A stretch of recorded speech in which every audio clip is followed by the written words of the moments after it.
Hi everyone, welcome to Talking Kaizer Chiefs, and it's brought to you by SoccerBeat, and it's Peter the Toit, and good to see all you Chiefs fans again. And I've got with me the regular Kaizer Chiefs guys, Tsepo Masilela, top left back.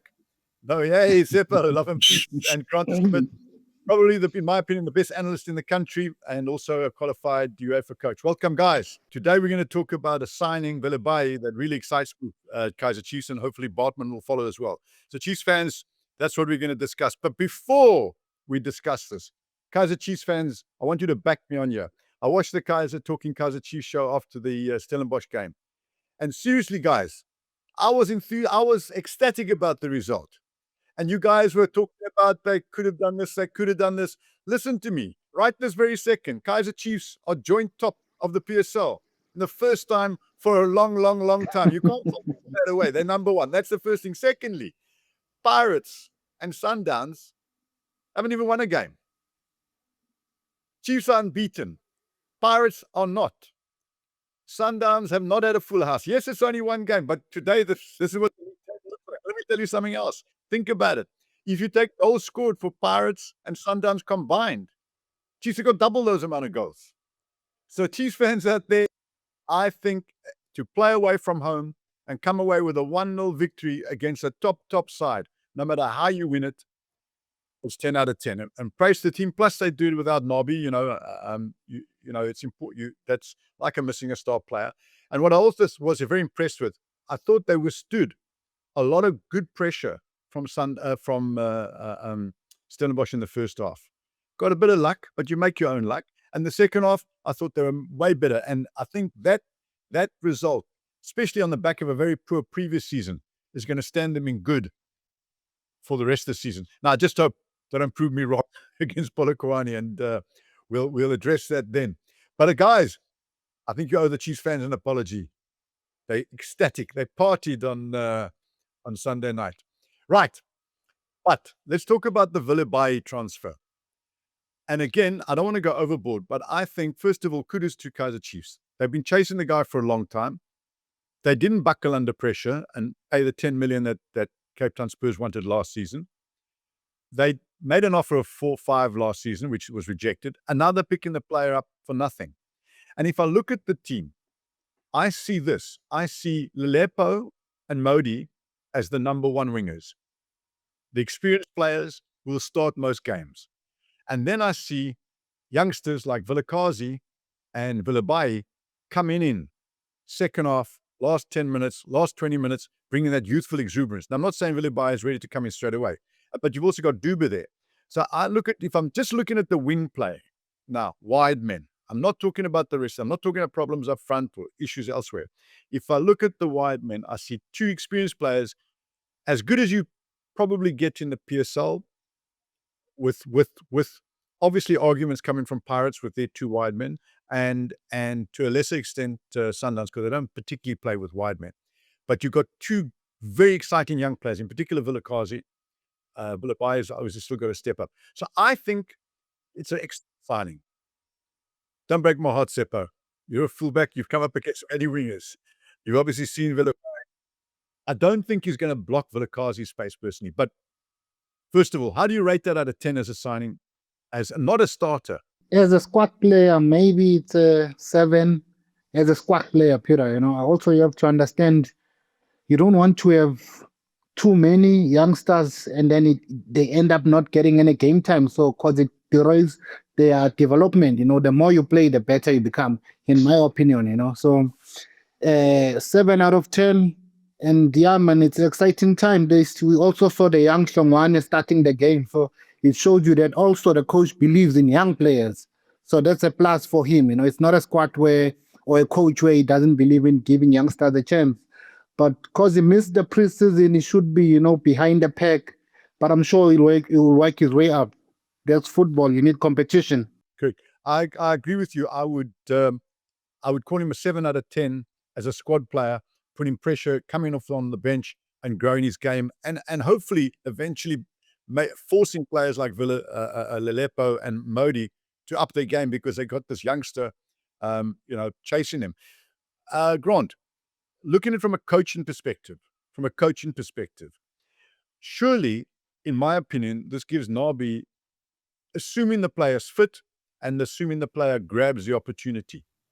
Because wingers are easier to get into a team than other players, in my personal opinion, because they're getting the ball wide. So they've actually got shape to a certain extent already, because the touchline is basically their barrier to give them shape.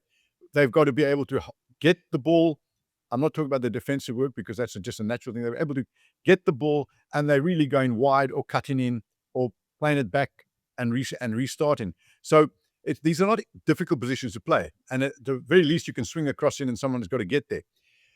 Do you think, with having these two experienced players and two young men chasing them, we can say to Nabi, you sorted out wide? It does seem like that. And with Velebayi, maybe compared to some of the other wide players like Mmodi, I think Mmodi on the left is effective, on the right not so much. Vilakazi on the right is effective, but on the left not so much. Whereas Velebayi can play on both flanks to pretty much equal degree. You know, when I was working at the Ice Cape Town Academy, he was 12, 13, 14, but he was pretty much just a right winger then. But when he kind of shot to, let's say, to the attention of the big clubs, it was with Bafana and the Kosafa playing on the left. And so he's very comfortable on both sides. And as you say, wingers also, they often most games, the wingers will come off for fresh legs. So he'll get a lot of opportunities, even if it's 15, 20 minutes, just to grow into the shirt a bit, where it's not really the same situation for maybe a centre-back where there's not those changes during the game. So he's going to give options on both flanks. And also we saw Nabi's been setting up throughout preseason with often his left back inverting, probably to try and leave his winger sort of 1v1 against the fullback. So Velebayi is great in those situations. You know, even in his one season in the top flight, he's very good at winning fouls. His dribbles numbers are quite good. Whereas Lilepo is not really maybe that type of dribbly winger. He's more like arrive in scoring positions, which is his big skill, is to finish and to score.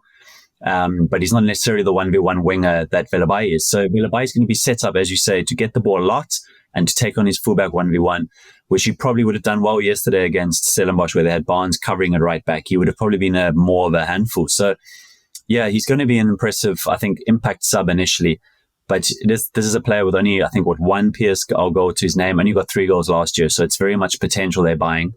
And Terry Maliwa, who's the head of the scouting, was at Ice Cape Town for all those years. So he would actually know him quite intimately. So that's probably a big reason why they've been so keen on him since that appointment was made in the scouting department. Very good point. I'm going to ask you a question, Tsepo, but I just want to tell all the viewers out there, this is clearly good business by Kaizer Chiefs. They've saved themselves 4 or 5 million and got a very good youngster. And you guys out there, there's good business waiting for you. There's 50,000 Rand waiting in prizes. It gets announced, I think, on the 24th, the winner. So you've still got time. Subscribe, answer the questions, like, and put yourself in line for 50,000 Rands worth of prizes around about announced on the 24th. And then we go up to 100,000. But let's talk about, you've been in the game a long time, Tsepo, as a player. You started as a young player. So you've seen this entire journey from internationally. You've seen it from a club level in South Africa at the highest level at Kaizer Chiefs. Young players coming through the system, like Shaba has and Vilakazi have kind of an easier road into that first team because they've had the smell, they've been in training and so on. A young player like Velebayi coming in, I mean, Cape Town Spurs, a team, you cannot compare the two from a support base, a pressure base, the level of fitness, I'm even sure, organization, the whole thing. It can be very daunting for a young player. And he's not from Soweto, he's not from Joburg, he's coming from Cape Town. It can be very daunting. What advice would you give to, if you walked in that dressing room and you sat down next to him, some players are going to ignore him. Some players are going to give him a hard time to see how he actually can survive. And other players are going to give him advice. Assuming you're on the giving advice side, what are you going to say to him? What are the critical things that he's got to get right here? Because he's not, if he doesn't do it, he's gone. Of course, he's gone. It's a big team, Kaizer Chiefs. But what I like also about him, he comes from those development structure. Then we all know the players ex-Cape Town produced. So meaning that in that sense of development, he went through proper channels. But for him, it's to remain humble and keep on working hard, and also be patient, because sometimes youngsters, they get to a team, and if things don't go their way in the first season or so, they start to lose hope, and once you lose patience, you start doing ill-disciplined stuff. So for him, he's still young, his chance is gonna come. He should work hard, be patient also, and I'm sure he's also got the guys from Cape Town, he's got Ashley, he's got the centre back, Dortley, I'm sure the guys there, they're gonna welcome him very well, and hopefully we'll have a nice career at Kaizer Chiefs. Before I go to Grant, I've got a question about Duba and the effect on Duba, because they're completely different kind of players, but Duba does play wide, left or right. And he's not obviously number one down the middle. So I'll come back to you on that one, Grant. But Tsepo, I've been in lots of professional dressing rooms, and in the old days, it was very harsh for a young player coming through. What happens if he suffers a little bit from a lack of confidence? If he doesn't believe in his ability, and it's a big difference coming into that training session where you've got, he's been the main man at Cape Town Spurs, really. I think they even made him captain, if I'm not mistaken. Yes, you're right. Yeah. He's just another player that Bradley Cross is going to go right through him at training. The defenders are going to go right through him at training. They're going to go, let's see what you're made of. Velebayi is going to go, okay, are you challenging me? It's a dog-eat-dog world. Fans out there don't realize, yes, players are all, yeah. But training sessions, only 11 people play. There's a lot of bite in training sessions. That mental ability, isn't that one of the biggest things you've got to do, that he actually becomes tough and that he actually goes, I want that place, and not too nice about slowly making his way. I know you say about patience, but don't you have to have that bite that I should be in that team? And I'm worried that he may not have that. Definitely, the bite should be there, because it's competition. You want to play, Peter. It's not like you're patient, like waiting for 2 years, The patience, it doesn't mean that you have to completely relax and hope one day a miracle will happen. You earn your place at a team like Kaizer Chiefs. So meaning the bite has to be there, but also mentally you have to be strong. And for the fact that they made him captain at this young age, it means they saw something in him. And he's got something in him. There's qualities that he's got in him, and which I assume would also help him, to settle well at Kaizer Chiefs. But listen, you need arrogance, but sweet arrogance in football. You'll not survive as being a nice boy. Yes, sorry. If you have to go through someone, you have to go through someone. Because at the end of the day, it's competition. We all want to play, and we all have contracts. If you don't perform or you don't do well, end of your contract, or it might be terminated. So also there's that part of being professional, that as much as we teammate, but the competition has to always be there to push one another. Correct. I know at the first five-a-side, Tsepo Masilela would go right through a young Velebayi and say, let's see what he's like after that if he still wants the ball. Because wingers have got to believe in their ability to get the ball and go past players. Wingers are got to be confidence players, and it's critical that he gets there and he thinks like a Jabu Pule would think. But anyway, moving on, Grant, you've got a player like Duba, who I think, and I know Tsepo loves him as well, who's got a lot going for him. He does attack space. He tries to get at the end of things. He's not a proper 9. I worry about where does he really play. He's not a proper 9. He's definitely not a 10. He's not an 8 or a 6 midfielder, although he may be able to turn into one, as a matter of interest. I'm thinking about it, because he's got the work rate. He's a physical player. He may end up being a midfielder, but he's always done well. When Nabi arrived last season, had him playing wide, because he's got the legs, and he's not a typical winger. He's a kind of almost like an old English wide player that goes up and down. What does it do to him, and where would you play him right now, Chief? Yeah, so look, Duba was a striker completely until Nabi moved him wide, as you say. So Nabi probably looked at his squad and didn't feel he had the wingers that he wanted, so that's why he moved Duba wide. But Duba's clearly one of his really trusted soldiers. He played him whenever fit last season. He defends well for the team. He can get right back, even right into the defensive line to track fullbacks. And immediately the first game of the season he starts, even though his preseason was a bit truncated with injuries and he only played 30s and 45s there and there. So obviously Nabi loves him. One thing I've noticed, though, is that Duba and Dupree don't spend very much time on the pitch together. I think Nabi kind of likes one of those speedy forwards, Duba or Dupree. Then he has like a dribbler, so it can be a Mmodi or a Velebayi. A physical presence ideally, so you'd have a Chivaviro or later on Lilepo, even though he was wider. And then a schema type, so a Sirino or a Shabalala. That seems to be like the 4. You want one of each of those. So Dubas and Dupree are probably going to compete for one position. And then maybe Duba moves back to the number 9 role because of the 4 wingers you've mentioned.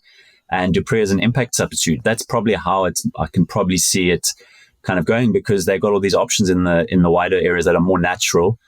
And yeah, I mean, Duba, as you say, isn't it maybe a number 9 that's going to be great in this tight spaces? But if Chiefs get ahead and they've got space to behind defenses to attack, then Duba will be very effective and Dupree later in games. But it doesn't really solve that number 9 against the low blocks, which we've been talking about all preseason. Or if they want to defend a 1-0 or 2-1, because Duba will work those defenders as well. But just a question to both of you. I mean, just seeing that we've had this discussion, I've only just thought of it now. Duba ending up as a midfielder in the back of your head or not? No, not for me. But Not maybe. You never know. Chiefs fans out there, in the back of my head, that's where I think you'll end up. But guys, thanks very much. Well done, Kaizer Chiefs, getting Velebayi over the line. Baartman, just before we go, no one's really talking about that, but he was in the same situation. Chiefs definitely looked as if they may have already put pen to paper with that player. But he's not the 9 that Chiefs are looking for, though. But Grant, your thoughts?